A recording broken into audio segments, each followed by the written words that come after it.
ሰላም በሚመለከት በቀደም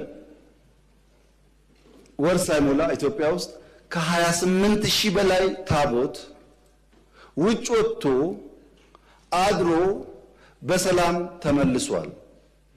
28000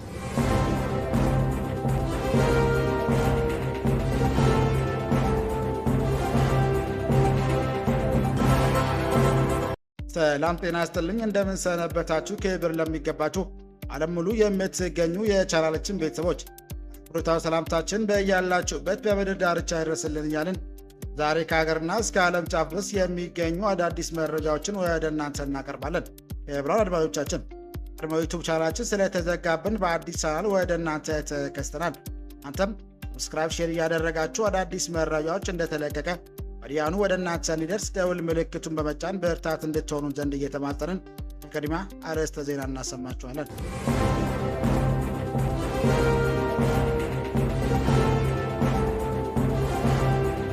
ኢትዮጵያ ለህዳሴ ግድቡ ግንባታ አንድም ብር እርዳታ አንድም ብር ብድር አልወሰደችም ሲሉ ጠቅላይ ሚኒስትር አብይ አህመድ ተደመጡ። አዲስ አበባ ጥር 26 2018 ዓ.ም ጠቅላይ ሚኒስትር አብይ አህመድ ኢትዮጵያ ህዳሴ ግድብ ግንባታ አንድም ብር እርዳታ አንድም ብር ብድር አልወሰደችም ሲሉ አጽንኦት ሰጥቷል። አብራችሁ ስትቆዩ የምትሰሙት ይሆናል። በምርጫው የተሳተፈ ይጠቀማል፣ ያልተሳተፈ ለ5 ዓመት ይቆጫል ሲሉ ዶክተር አብይ አህመድ በምርጫ ጉዳይ ሀሳባቸውን ሰነዘሩ። አዲስ አበባ ጥር 26 2018 ዓ.ም ጠቅላይ ሚኒስትር አብይ አህመድ በትናንትናው በተካሄደው 6ኛ የህዝብ ተወካዮች ምክር ቤት 5ኛ ዓመት የሥራ ዘመን 10ኛ መደበኛ ስብሰባ ላይ ተገኝተው የሰጡት ማብራሪያ መጪው ሀገራት ምርጫ ካለፈው ምርጫ የተሻለ ሰላማዊ፣ ፍትሃዊና አካታች እንዲሆን በመግለጽ የፖለቲካ ኃይሎች በንቃት እንዲሳተፉ ጥሪ ያቀረቡ። ይህና ሌሎች ጉዳይ በፓርላማ የተሳተፉትን ተመውታላችሁ። አብራችሁን ቆዩ። በሌላ መረጃ ኤርትራ ጋር ጸብ የተፈጠረው በትግራይ በተፈጸመው ጥፋቶች እንጂ በቀይ ባህር ጉዳይ አለመሆኑን ጠቅላይ ሚኒስትር አብይ አህመድ ገለጹ። ትናንትና በተካሄደው ለህዝብ ተወካዮች ምክር ቤት በሰጡት ማብራሪያ በኢትዮጵያና በኤርትራ መካከል ያለው ግንኙነት መሻከር የጀመረው ትግራይ ክልል ለ2 ዓመታት ከተካሄደው አስከፊ ጦርነት መጀመሪያ አንስቶ መሆኑን ገልጿል። ተሰሙታላችሁ። በመጨረሻ መረጃችን አሜሪካ ወደ ጦር መርከቧ ሲቤር የነበረን የኢራን ድሮን መጥመጧን አስታወቀች። አሜሪካ አረቢያ ባህር ላይ ወደሚገኘው አውሮፕላን ተሸካሚ መርከቧ ኃይል ሲቀርብ የነበረን የኢራን ድሮን መጥመጧን የሀገሪቱ ጦር ቃል አቀባይ ገለጹ። ዝርዝር ታደምጣላችሁ። አድማጭ የቻናላችን ቤተሰቦች ሰብስክራይብ ያላደረጋችሁ እንድታደርጉ እያልን እነዚህና ሌሎች ያሰባሰብናቸውን መረጃዎች ይዘን ቀጥታ በዝርዝርና በትንታኔ ወደምንመለከተው አቀናን።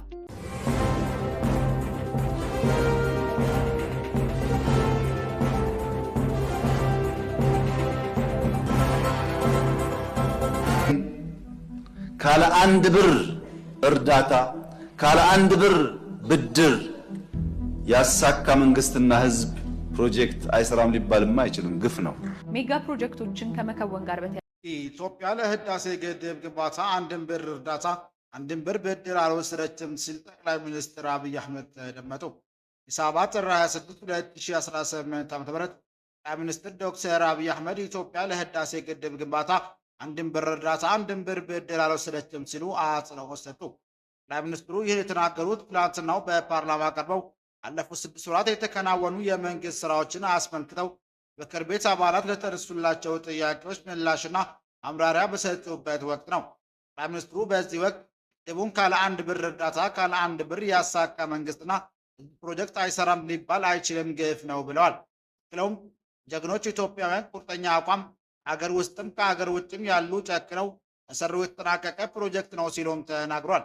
ጠቅላይ ሚኒስትሩ ቀጥል አድርገውም ኢትዮጵያ በአፍሪካ 3ኛ የሆነውን ካይሻ አገሪቱም ቀዳሚ የሆነውን የቢሾፍቱ ዓለም አቀፍ አየር ማረፊያ ማዳበሪያ ፋብሪካና የጋዝ ፕሮጀክቶችን በማከናወን ላይ እንደምትገኝም አንስተዋል።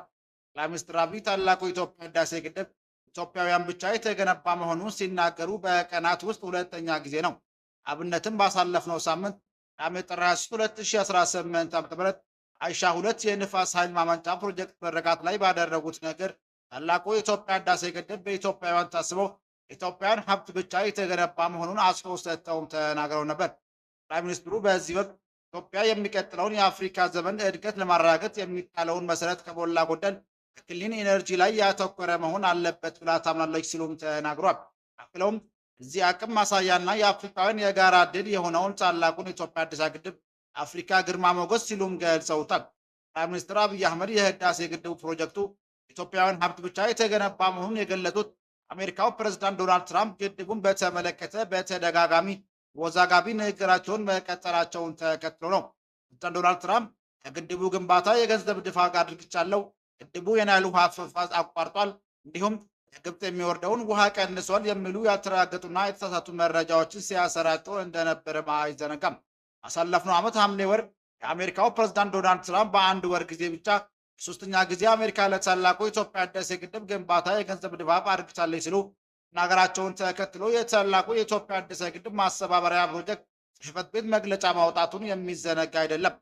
ጽሕፈት ቤቱ ምክትል ዋና ስራ አስፈጻሚ ወይዘሮ ፍቅር ተታምር ሐምሌ 12 2018 ዓ.ም በሰጡት መግለጫ ማንም አካል ተነስቶ እኔ ነኝ የሰራሁት ቢል ያለምንም ማስረጃ ምንም ማድረግ አይችልም ብለዋል።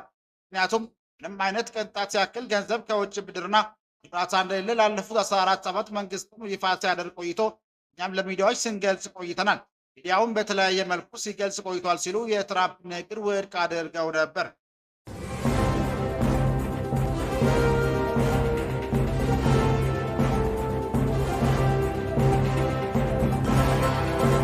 ሰላም በሚመለከት በቀደም ወር ሳይሞላ ኢትዮጵያ ውስጥ ከ28,000 በላይ ታቦት ውጭ ወጥቶ አድሮ በሰላም ተመልሷል። 28,000 ታቦት ሚሊየንስ ከኋላው አስከትሎ ማለት ነው። አዲስ አበባ እኮ አይደለም፣ በድፍን ኢትዮጵያ። በቀደም ገና በሚሊዮን የሚቆጠር ሰው እንዳያችሁት ነጭ ለብሶ ነጭ መስሎ አክብሯል በየቦታው። መስቀል እንደዚሁ ነው፣ እሬቻ እንደዚሁ ነው። ባለፉት 6 ወራት ዘመን መለወጫን ብዙ አለን ብለን ብንተው መስቀል፣ እሬቻ፣ ገናና ጥምቀት አይነት የወል ባህል የማህበረሰብ ባህል የሚከበርበት ውጭ የሚከበርበት ባህል በድፍን አፍሪካ የለም። በምርጫው የተሳተፈ ይጠቀማል፣ ያልተሳተፈ ለ5 ዓመት ይቆጫል ሲሉ ጠቅላይ ሚኒስትር አብይ አህመድ በምርጫ ጉዳይ ሀሳባቸውን ሰነዘሩ።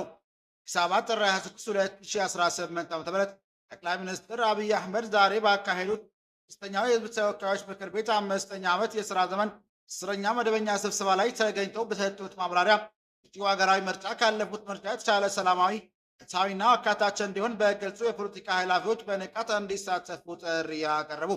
ጠቅላይ ሚኒስትሩ በንግግራቸው ወቅት ምርጫው ያለፈው ሀገራዊ ምርጫ በማንኛውም መስፈርት የተሻለ እንደሚሆንና መንግስት በቁርጠኝነት እየሰራ መሆኑንም ገልጿል። እኔ ምርጫው የተሻለ ነው እያልኩ ነው፣ አንዳንዶቹ ሰግታቸዋል ያሉት ጠቅላይ ሚኒስትሩ የኢትዮጵያ ህዝብ መልሴ በውጤቱ እንየው ነው ብለዋል። ያይዘውም አሁን ባለው የህዝብ ተወካዮች ምክር ቤት ውስጥ ከሚሰሙት ድምፆች ቀጣይ ምርጫ በ5 እና 10 እጥፍ ያደገ ልዩ ፓርላማ ውስጥ እንደሚኖር ያላቸውን እምነት ገልጿል። አንድ ፓርቲ ድምፅ ለኢትዮጵያ ይጠቅማት ያሉት ዶክተር አብይ አህመድ ውጤት ላይ ጥርጥር እንደሌላቸው አስታውቋል። መንግስት ስራውን ትቶ ጊዜውን ገንዘቡን በምርጫ ላይ እያባከነ ነው ለሚለው ወቀሳ ጠቅላይ ሚኒስትሩ ምላሽ ሰጥቷል። መለሳቸውም ብልጽግና ፓርቲ ደግሞ ምርጫውን ዘግንጣቸዋል፣ ከይሊት በኮሪደር ልማት ላይ ተጠምዳቸዋል የሚሉ ቅሬታ እየቀረቡ መሆኑን ጠቅሟል። የትኛው ወገን ትክክል እንደሆነ ለማረጋገጥ ምክር ቤት አባላት መረጃውን እንዲያገላብጡና ያሳሰቡት ጠቅላይ ሚኒስትሩ በእኛውን ጊዜ በምርጫ ወቅት የሀገሪቱ ኢኮኖሚ እድገት ቢቀንስም ኢትዮጵያ ኢኮኖሚ ግን ከባለፈው ዓመት በላቀ ሁኔታ 10.2 በመቶ ይደጋል ተብሎ መጠበቁ መንግስት እየሰራ መሆኑን ማሳያ ነው ብሏል። ጸጥታ ዙሪያ የቀረበለት ስጋት አስመልክቶ ጠቅላይ ሚኒስትሩ ባቀረቡት መረጃ 88,000 በላይ የመረጃ ሰብሳቢዎች 19,650 ቀበሌዎች ተሰማርተው መረጃ ሲሰበስቡ መቆየታቸውና ሕግ አስከባሪ አካላትም በእነዚህ ቀበሌዎች ያለውን የጸጥታ ሁኔታ አጥንተው ካርታ መዘጋጀታቸውንም አስረድተዋል። አሁን ኢትዮጵያ ያለው የሰላም ሁኔታ ከዚህ ቀደም ከነበረው እጅግ የተሻለ ነው ያሉት ዶክተር አብይ አህመድ ቅርቡ የተከበሩትን የጥምቀት፣ የገና፣ መስቀልና የኢሬቻ በዓላትን በሚሊዮን የሚቆጠሩ ዜጎች በሰላም ማክበራቸውን እንደ ምሳሌም ጠቅሰዋል። እነዚህ ታላላቅ በዓላት የነበረው ሰላም 1 ሰዓት ምርጫ እንዴት ይጠፋል ሲሉም ጥያቄም አቅርቧል። ምርጫ ያለበት ወቅት ሁሉ ሰላም የለም፣ የኑሮ ውድነት አለ፣ ምርጫው ይቆይ የሚሉ ወገኖች ሞኝ ዘፈን ሁልጊዜ አበባዬ ነው ሲሉ የወቀሱት ጠቅላይ ሚኒስትሩ ምርጫው ሳይካሄድ የሽግግር መንግስት የመሰረት ፍላጎት ተቀባይነት እንደሌለው በግልጽ ተናግሯል። በየትኛው የአፍሪካ ሀገር ምርጫ ሳይደረግ የሽግግር መንግስት የተፈጠረው የተማርን ከኤርትራ ሲሉ የጠየቁት ዶክተር አብይ አህመድ ምርጫው ሰፊ ድል የሚገኝበት በመሆኑም ፖለቲካ ኃይሎች እንዲሳተፉም ጥሪ አቅርቧል። ምርጫው የተሻለ እንደሚሆን ተስፋ አደርጋለሁ ያሉት ጠቅላይ ሚኒስትሩ ያልተመዘገባችሁ ተመዝገቡ፣ ያልወሰናችሁ ወስኑ፣ ሰፊ ድል የሚገኝበት ምርጫ ስለሆነ መወዳደር ጥሩ ይሆናል ብዬ አስባለሁ ብሏል። ምርጫው ተሳተፉ ተጠቃሚ ይሆናሉ፣ ከተሳተፉ ግን ቢያንስ ለ5 ዓመት ይቆጫሉ ብሏል። ተጎጂው ተወዳዳሪ እድል መሞከር ያለበት ኃይል ነው እንጂ ስልጣን ላይ ያለው መንግስት አይደለም። ይህ መጥፎ ልምድ ነው ሲሉም ገልጸዋል። ሚዲያ አጠቃቀም በተመለከተ መንግስታዊ የዜና አውታሮች ሁሉም አካታች በሆነ መልኩ ሊሰሩ እንደሚገባ፣ ችግሮች ካሉ ምክር ቤቱ አባላት ክትትል እንዲያደርግ አቅጣጫም ሰጥቷል። ይሁን እንጂ አሁን ወቅት የእያንዳንዳችን ስልክ ሚዲያ ነው ያሉት ጠቅላይ ሚኒስትሩ ከዚህ ቀደም የሚዲያ ተደራሽነት አሳሳቢ ጉዳይ እንደማይሆንም ገልጸዋል።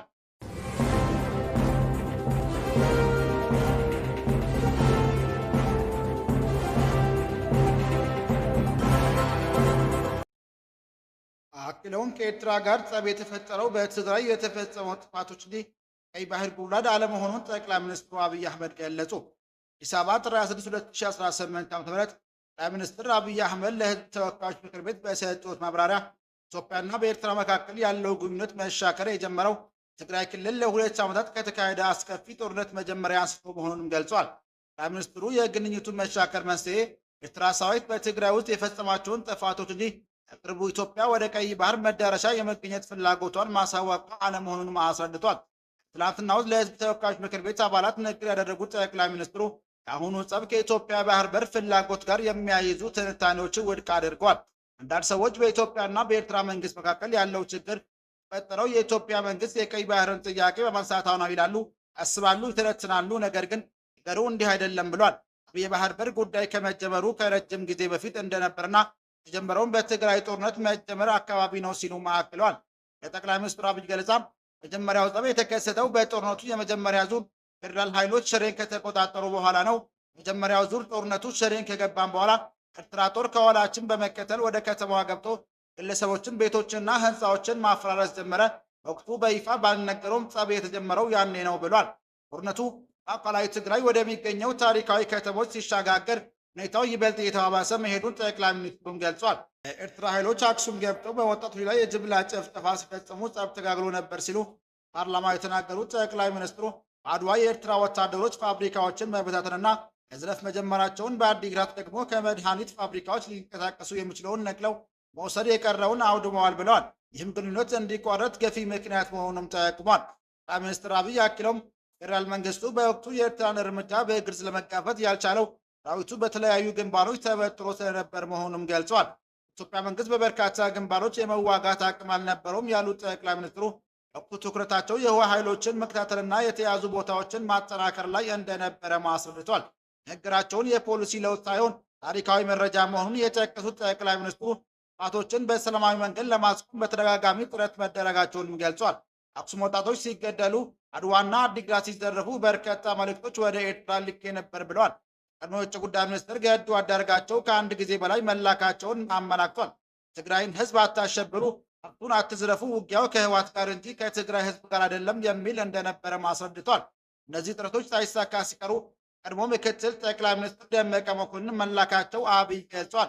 ሁለቱም ባለስልጣናት አሁን ከመንግስት ኃላፊነት የለቀቁም ቢሆንም ጠቅላይ ሚኒስትሩ ግን እነሱ አሁንም በህይወት አሉ፣ ሊገኙ ይችላሉ፣ ለምን እንደተላኩ እውነቱን መናገር ይችላሉ ሲሉ አጽንኦት ሰጥተዋል።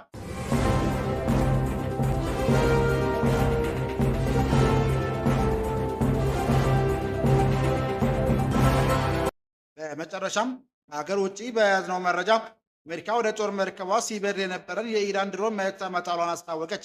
አሜሪካ አረቢያ ባህር ላይ ወደሚገኘው አውሮፕላን ተሸካሚ መርከቧ ኃይል ሲቀርብ የነበረ የኢራን ድሮን መታ መጣሏን የሀገሪቱ ጦር ቃል አቀባይ ገለጹ። ድሮኑ ላይ ጥቃት የተፈጸመው የኤስኤስ አብርሃም ሊንከን የተባለውን ግዙፍ የአሜሪካ ጦር መርከብ የተነታ ኤፍ-35 የተሰኘ የራዳር እይታ የሚያመል ተዋጊ ጀት እንደሆነ አሜሪካ ማዕከላዊ እዝ ቃል አቀባይ ካፕቴን ቲም ሃውኪንሰን ተናግሯል። እንደ ቃል አቀባዩ ገለጻ በማክሰኞ ዕለት አስን የመከላከል እርምጃ የተወሰደው አውሮፕላኑ ተሸካሚ መርከብና ሰራተኞችን ለመጠበቅ ሲባል ነው ብሏል። ሲበር የነበረው ዓላማው ግልጽ እንዳልሆነ የተገለጸው ድሮን የሚጠጋበት ወቅት የአሜሪካ የጦር መርከብ ከኢራን የባህር ዳርቻ ግምት 805 ኪሎ ሜትር ርቀት ላይ እንደነበረም ተገልጿል። እዚህ ክስተት ጋር በተያያዘ የተጎዱ የአሜሪካ ወታደርም ሆነ ህብረት የለም ያሉት ይህ ሁኔታ ተፈጠረው በአሜሪካና ኢራን መካከል ያለውን ውጥረት እየበረታ መሆኑን ተከትሎ ዋሽንግተን በቀጠናው ያላትን ወታደራዊ ኃይል እያጠናከረችበት ባለችበት ወቅት ነው። ክቡራን አድማጮቻችን ለዛሬ ያዘጋጀንላችሁ መረጃዎች ይህን ይመስል ነበር። ሰብስክራይብ ማድረግ ደውል ምልክቱን መንካት እንዳይጠፋችሁ እያልን ሌላ ዜና እስክንገናኝ ድረስ መልካም ቀን እንመኝላችኋለን።